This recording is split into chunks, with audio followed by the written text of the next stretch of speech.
مشاهدينا الاعزاء ننتقل الان لمتابعه وقائع المؤتمر الصحفي للناطق باسم القائد العام للجيش الليبي اللواء احمد المسماري. الى هناك. We pray that Allah has mercy on the souls of the martyrs who sacrificed their lives in defense of our nation. وندعو لكافة الجرحى بالشفاء العاجل ولكافة المقاتلين الأبطال بالصبر والثبات في خنادق الكرامة. And we pray that all the injured are healed quickly, and we pray that our fighters in the front lines have strength and patience. مشاهدين الأفاضل الحضور الكريم، نرفع إليكم تحيات سيدي القائد العام للقوات المسلحة المشير كان حرب خليفة أبو القاسم حفتر. Our dear viewers and those in attendance, I bring you the salute of the General Commander Marshal Khalifa Abu al-Qasim Haftar. ونكرر لكم تبريكاتنا بمناسبة شهر رمضان المبارك. And we congratulate you again with the holy month of Ramadan. ونحيي كل المقاتلين وكل رجال الجبهات الذين الآن يقودون معارك دفاعا عن الوطن وعن الكرامة في ظروف قد تكون صعبة جدا. And we salute all the men and all the fighters who are leading now the battles in the front lines in defense of our nation and our dignity in some very difficult conditions. ولكن بالإرادة والعزيمة والوطنية يشقون الصعاب من أجل تحقيق الأهداف المرجوة من هذه العمليات العسكرية. But with their great willpower and tenacity and nationalism, they are bringing down these difficulties to achieve the goals of this operation. لا نطيل عليكم تقديرا للوقت ولظروف شهر رمضان، سنبدأ مباشرة في إيجاز عن آخر العمليات العسكرية وآخر تحركات الميليشيات والعصابات الإرهابية على كامل الأراضي الليبية. We understand the special conditions of Ramadan, so we will keep this brief. We will directly move into the latest briefing in regards to the movements of the criminal groups.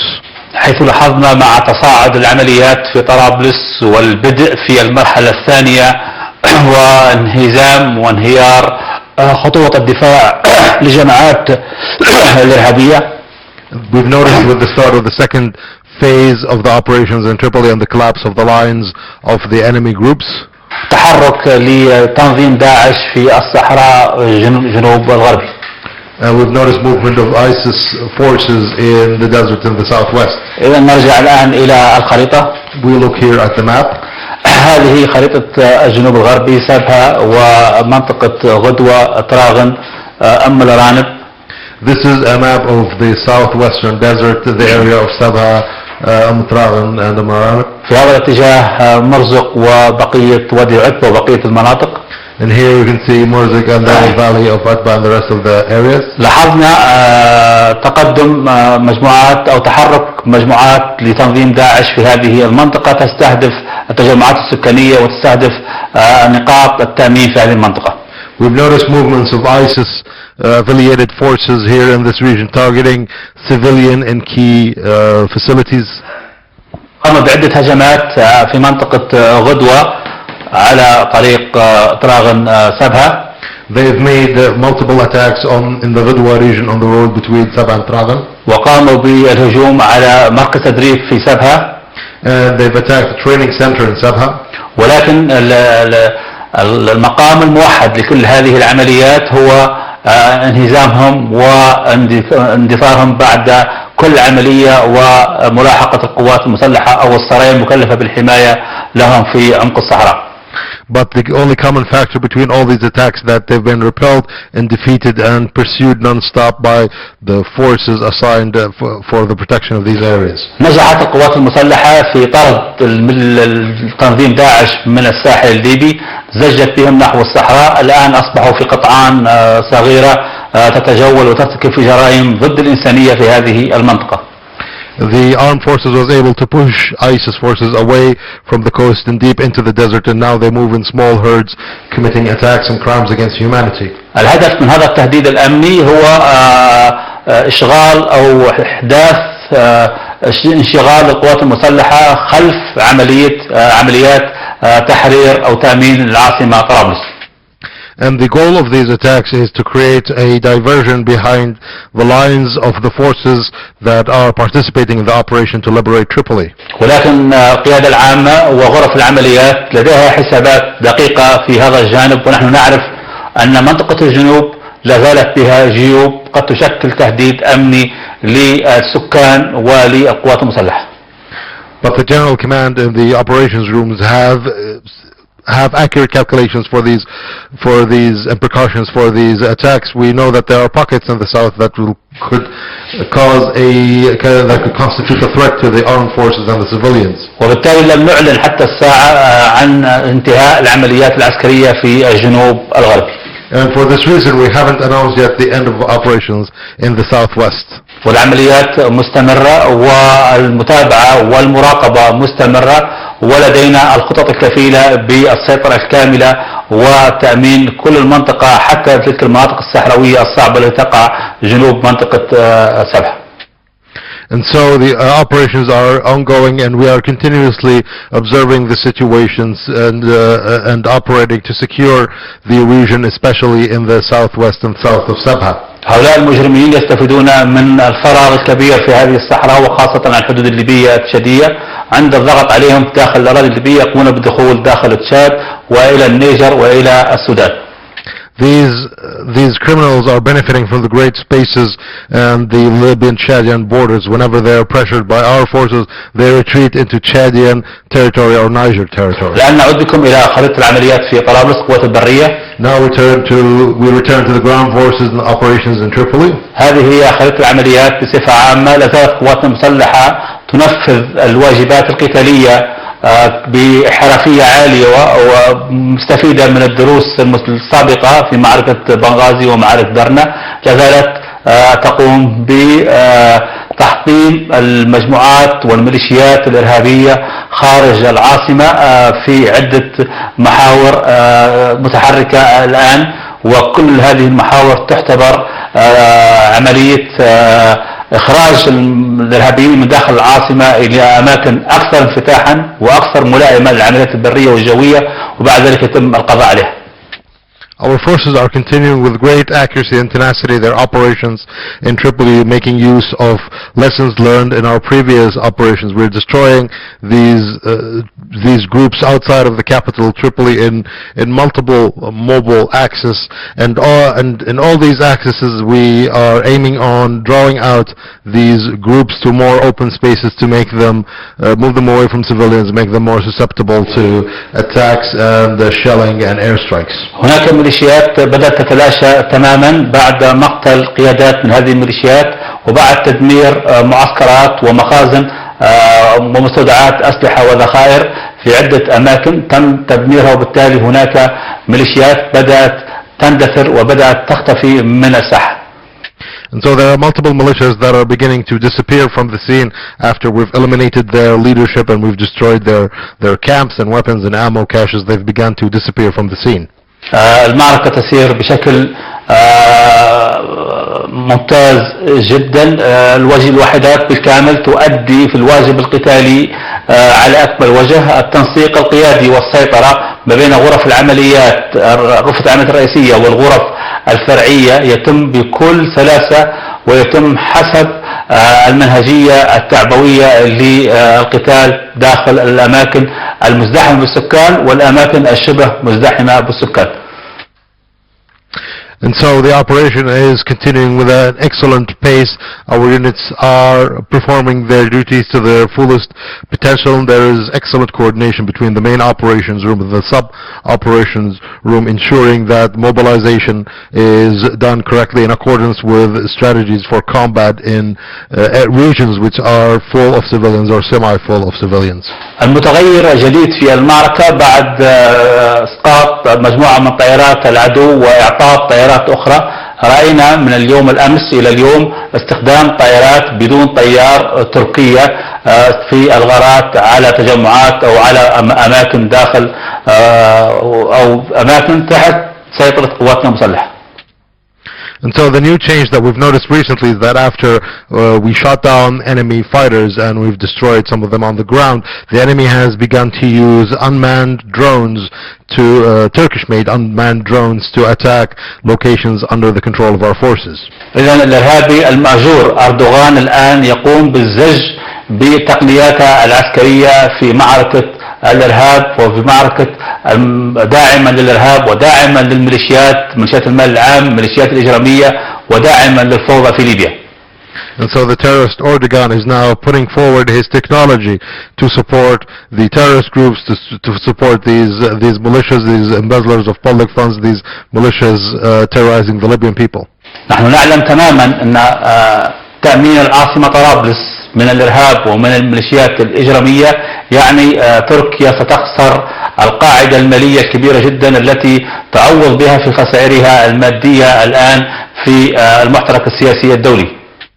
We know that the securing Tripoli of terrorism will cause Turkey to lose a very valuable financial base that they're relying on to support them in financial and international financial affairs. ولكن للباطل جولة وللحق جولات بإذن الله. سيحرم من كل هذه الموارد المالية الغير شرعية المغتصبة وهي أملاك وأموال الشعب الليبي. But the evil forces of wrong have had their time, but forces of righteousness will have their time, and we will take control again and deny them the resources of the Libyan people. أن القوات المسلحة أو هذه الوحدات بالكامل التي الآن تقترب من تخوم طرابلس، وهناك بعض الوحدات دخلت داخل الأحياء المحيطة بمدينة طرابلس، هي تمثل كل المناطق وكل القبائل الليبية، هي وحدات القوات المسلحة العربية الليبية. These forces that are now approaching, that are stationed in the outskirts of Tripoli, and some of which have moved into the suburbs of Tripoli, represents all the regions and all the tribes of Libya. These are the forces of the Libyan armed Arab forces. وهذه الوحدات تلبي في نداء العاصمة ونداء الليبيين في العاصمة بتحريرهم من الإرهاب ومن الجريمة.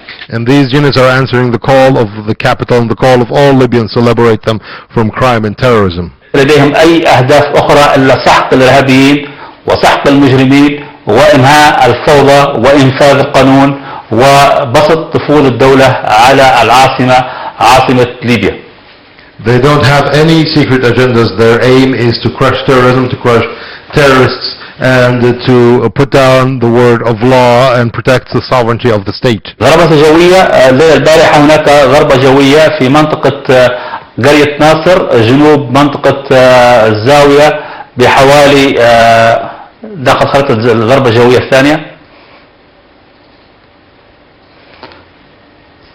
جنوب منطقة الزاوية بحوالي 30 كيلومتر قرية ناصر، قبل المفترق مع الطريق الرئيسي الرابط بين العزيزية والجبل. Yesterday there was an airstrike in Garit Nasser, south 30 kilometers south of Zawiya and road to Aziziyah. هذه الضربة تمت بعد وصول معلومات من الاستطلاع والاستخبارات بوجود شاحنة تحمل ذخائر وإمداد لمجموعات جويلي الموجودة في هذه المنطقة والتي تعاني من نقص الذخائر. This airstrike was performed after our reconnaissance and intelligence teams reported a truck that is carrying weapons and ammunition to supply Israeli forces stationed in the area who have been suffering from lack of weapons and ammunition. وسائل الإعلام معادية تقول أن هذه الأهداف أو هذه السيارات هي سيارات مدنية. The enemy media outlets are saying that these are civilian vehicles. ولكن شاهد من أهلها، هناك فيديو خرج ليلة البارحة على التواصل الاجتماعي من شباب بالقرب من هذه النقطة يثبتون أن هذه العمليات هي عمليات هي استهداف لسيارات محملة بالذخيرة.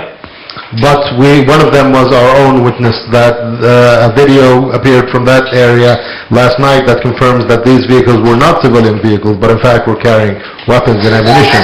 شاهد جزء من هذا الفيديو. We see a part of that video.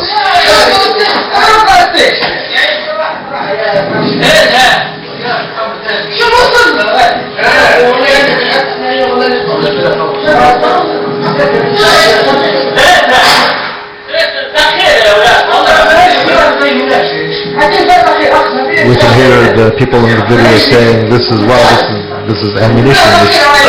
You can hear the ammunition popping. نكتفي بهذا القدر. ناخذ الآن ضربات للقوات الجوية. And now we look at other airstrikes. في خلال الأسبوع الماضي شنت القوات الجوية عديد الغارات وعشرات الغارات الجوية على أهداف معادية وعلى مواقع وتجمعات معادية، وكذلك غارات لإسناد القوات البرية.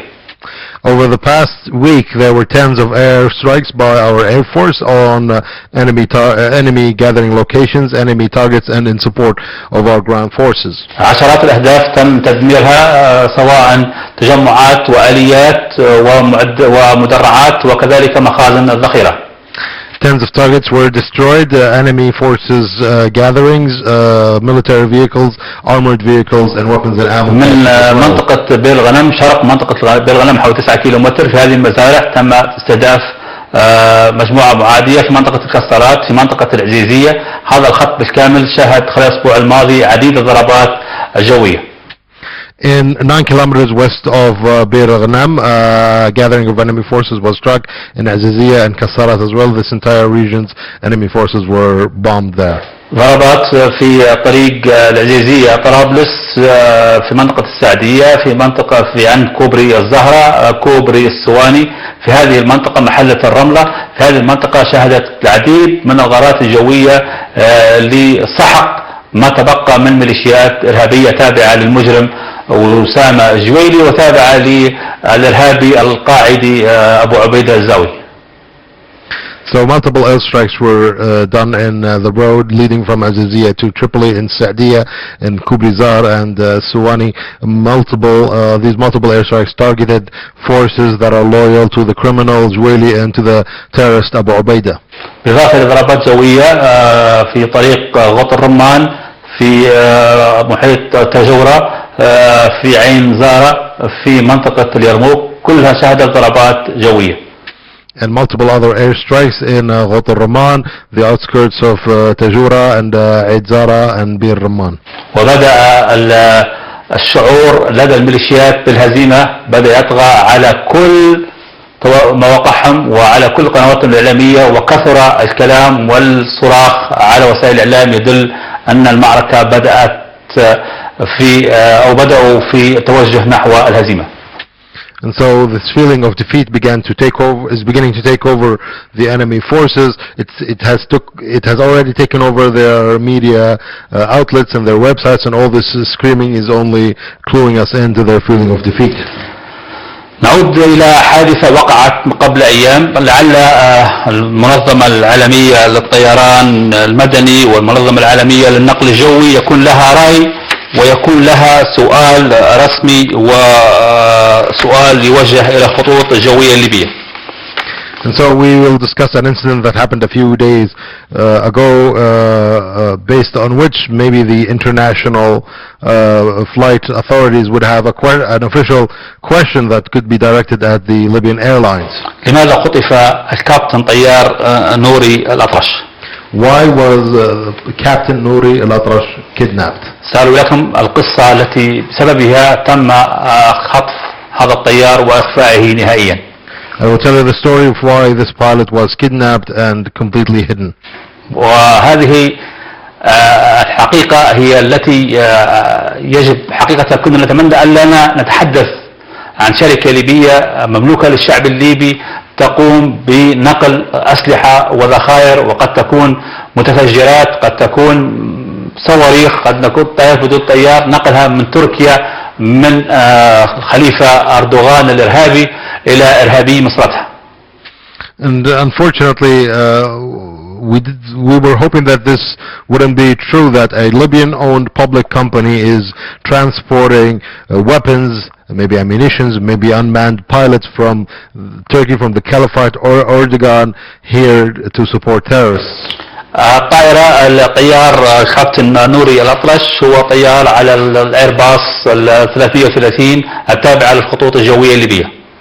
Captain Nouri al-Atrash pilots an Airbus 330 owned by the Libyan Airlines. هذا الطيار عندما جاء في اليوم الثاني للعمل لاستلام الطائرة وطلع على كتيب الرحلات السابقة وجد شيء غريب في هذا السجل. When this pilot showed up for a second day of work and he was about to receive the airplane and he checked the flight log of the airplane, he found something that was very peculiar. الطائرة ال 330 ايرباص تقل حوالي 300 راكب وهي طيارة مدنية تستخدم في نقل الركاب والمسافرين المدنيين.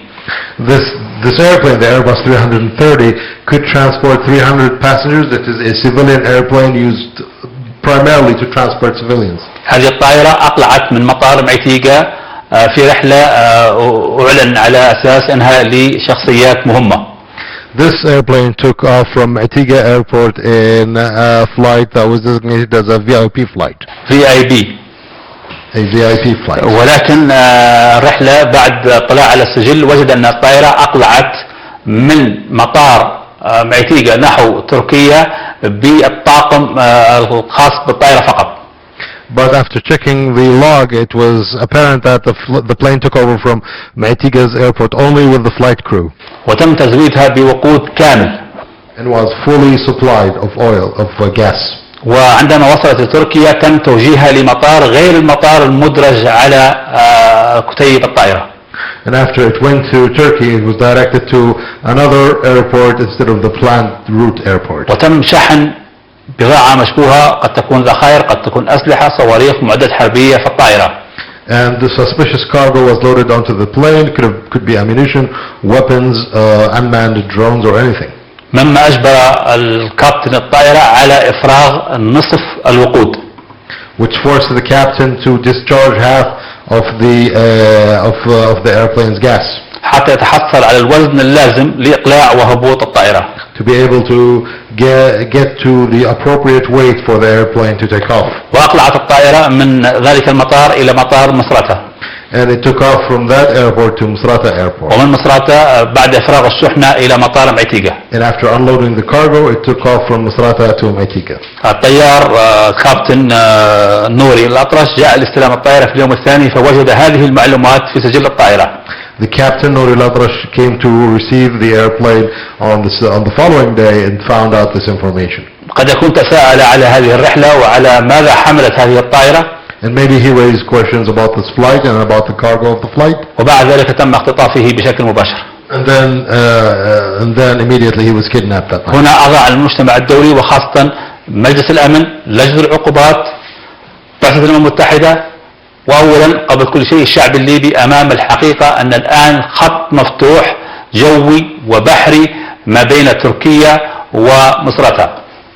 And so I put now the international community, the sanctions committee, and the UN Security Council and the Libyan people in front of this truth that there is now a direct connecting line, both air and sea, directly from Turkey to Misrata. وبدأ المسعور أردوغان الآن يصرح علانية ضد القوات المسلحة وضد قيادات القوات المسلحة. And now this madman Erdogan began to make statements openly against the leaders and the Libyan Arab armed forces. نحن نعرف أن نحن نضرب الآن في رأس الأفعى ليس في ليبيا فقط لكن في تركيا في كل الدول التي دعمت الإرهاب. But now we know that we are striking at the head of the snake, not just in Libya, but in all countries that are supporting terrorism. ولكن أبشر الشعب الليبي أن المعركة بإذن الله حتحسم قريبا لصالح الشعب ولصالح ليبيا ولصالح هيبة الدولة الليبية ولصالح كرامة كل مواطن ليبي. But we assure the Libyan people that by Allah's grace this battle will be decisive and we will be the winners here and we will bring back the dignity and the sovereignty of the Libyan states and the Libyan people. نكتفي بهذا القدر في هذا المؤتمر. إذا كان هناك أي طارئ سنلتقيكم بشكل سريع ومباشر. لا تأخذوا عنا إلا ما تروه الآن مباشرة. هناك صفحات كاذبة، هناك صفحات تمارس في العهر الإعلامي، هناك فرق عمل إلكترونية وإعلامية كثيرة تعمل ضد الشعب الليبي وضد عمليات القوات المسلحة. And now we conclude our press conference, but I would like to remind you that only to take information directly from our live broadcast here, there are many media outlets and there are many other pages who are prostituting media and they're spreading lies. There are electronic army teams that are working to subvert and smear the name of the armed forces. عودناكم على مدى 5 سنوات الماضية على اللقاء المباشر وعلى اللقاء في ظروف معارك شرسة جدا، وانتهت هذه المعارك بالنصر المؤزر. بإذن الله سنلتقيكم في كل معركة وفي كل يوم من أيام طرابلس وتأمين العاصمة الغالية وتحرير أهلها الحفاظ على سلامة أبنائها بإذن الله تعالى. And so over the past 5 years, as was customary of us, we've met you under all conditions. We've talked to you live despite being in very difficult and a very fierce battle, and we will continue to do this during this battle of securing and liberating Tripoli, our precious capital, and saving and rescuing its youth. شكرا لكم والسلام عليكم ورحمة الله وبركاته. نلتقيكم على خير إن شاء الله. Thank you and peace be upon you.